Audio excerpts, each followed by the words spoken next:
Good morning. It is Saturday, November 23rd, and Michael and I are headed to go do mission with our small group. What we're going to do is work with a homeless ministry in Dallas proper, and work with them this morning. It is freezing cold this morning. I know for you northerners, you're probably like 36 degrees and rainy isn't that cold, but for me, growing up in the South, especially New Orleans, it's pretty cold. So anyway, we stopped by Starbucks and I got the gingerbread latte because it has molasses syrup in it this year, so I thought I would try it because I love trying new things. And we also got a little bit of breakfast. I got some oatmeal.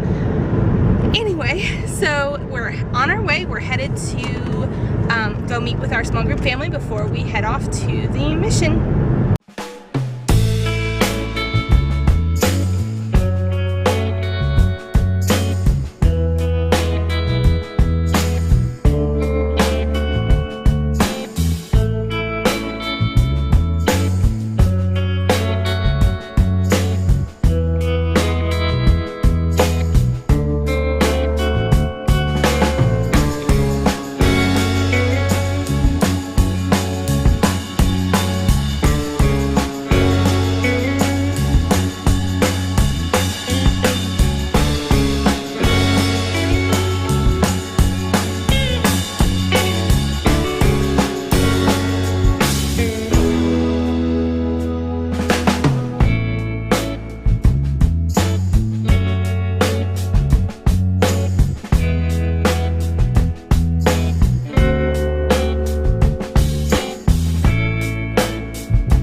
So I went to Vietnam with an organization called Lost Orphans, and we went there for two reasons. One was to assist with the babies, although it's not a Catholic based orphanage, nuns run it, and so there's only so many hands, and so we go and help take care of the babies, who are very well cared for, and in the meantime go out to the outlying villages and provide necessary things, food, stuffs for the poor and needy there. And as much as I like the babies, that going out to the poor and needy was really what touched my heart.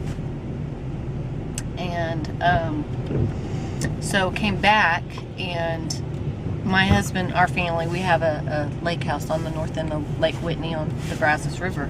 So every weekend we're going in and out of town, and I'm starting to see people paying it. My eyes are open. It's basically what it is, and they're under the overpasses, or their stuff is under the overpasses, and or you'll see them walking around. I was like, I'm supposed to be doing something with the homeless.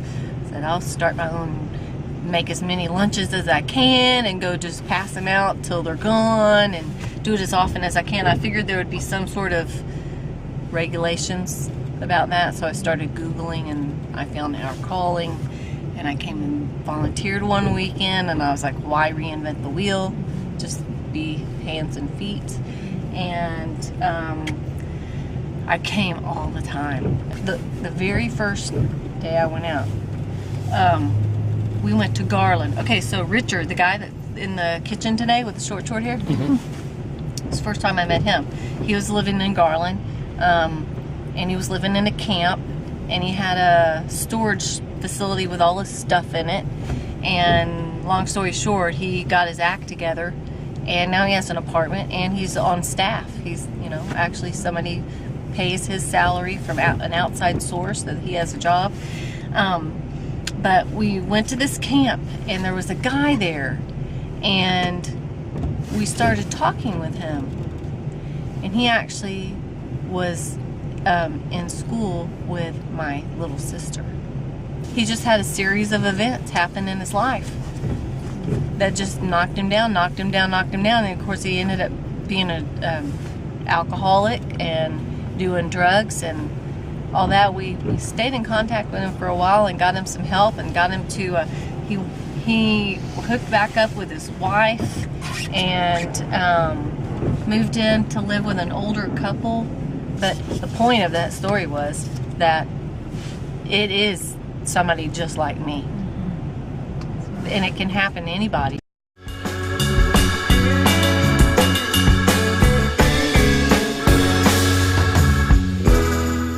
Hey guys, so I was editing the video and I realized I didn't do any kind of debriefing or decompressing from the experience from my perspective. I just wanted to say really quickly that it was a very awesome experience. We went to like 4 different places. A lot of them were under bridges where we couldn't all go.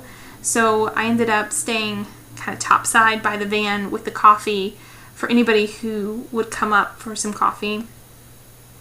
And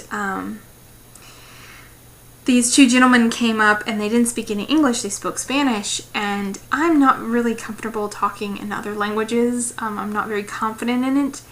I'm always nervous that I'm going to mispronounce something or say something I don't mean to say.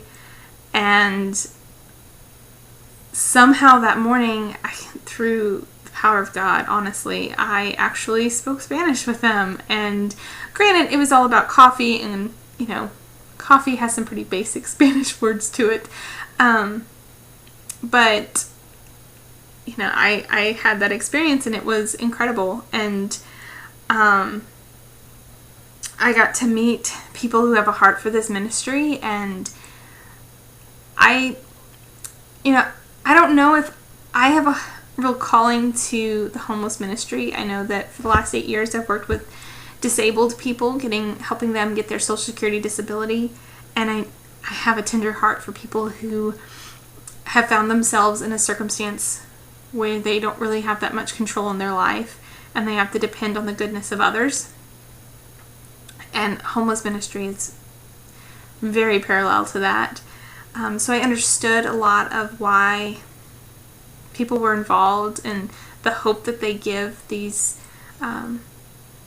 displaced people.